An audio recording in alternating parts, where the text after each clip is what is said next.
How you doing out there, motorcycle world? If you follow this page, you know we like to take broke stuff and fix it, especially old broke stuff, and especially old broke Hondas, which you don't see a lot of. No, I'm playing. I am biased to the Hondas though. So try to keep it short and sweet. This is a 1974 Honda MR50 that I've come across. I've been chasing this thing for about 3 years and finally got the owner to commit to sell. So it was supposed to be mostly original when I got it.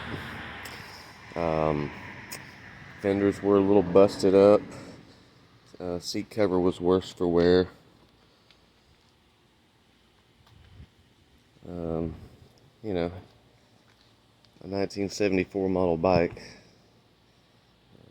ridden by small children and possibly inebriated adults, you can imagine.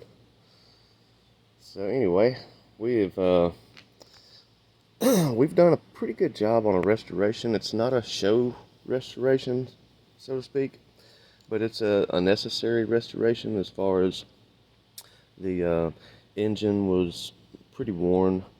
Tore the engine apart. It needed a rod bearing onto the crank and all the seals, of course. The piston was slightly worn.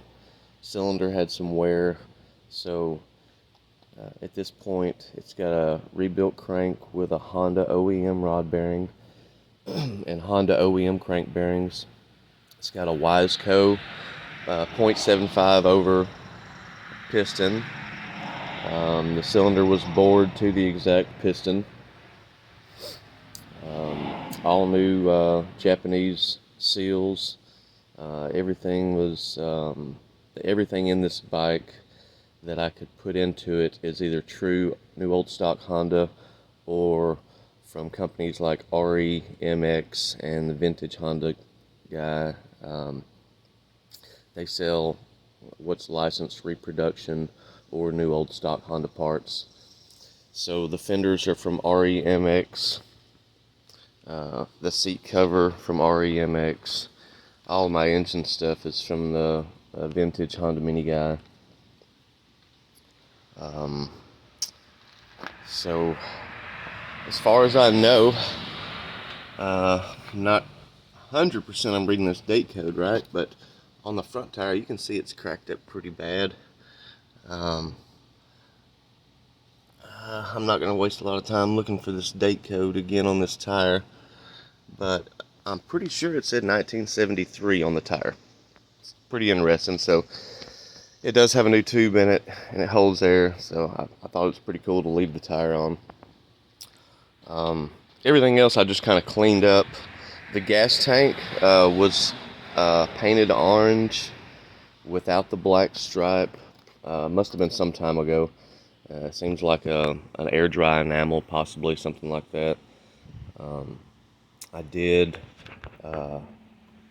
put the black stripe on it just with air dry enamel, just for appearance. It's really clean on the inside though. The tank does need to be stripped and properly painted, and I have new reproduction licensed decals for the wings to go on there.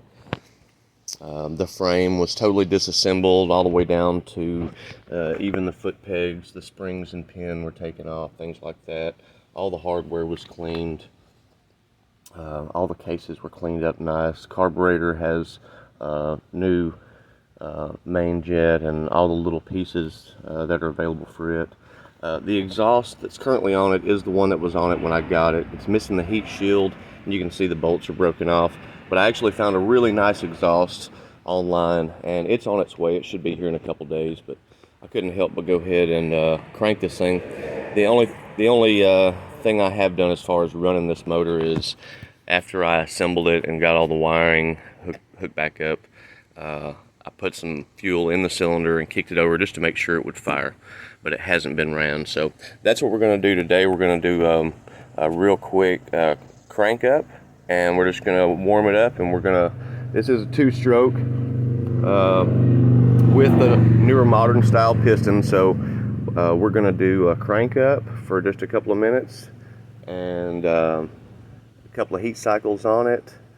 Probably do 3 heat cycles total before I actually ride it, and just make sure everything is good. Make sure our piston agrees with our cylinder and our port chamfering and the small things you need to do for the expansion in the two-stroke to make sure your rings aren't hanging up on any of the bridges or anything, the bridge or the ports or anything. So that's what we're going to do. Let's see if this guy will fire off. I'm excited.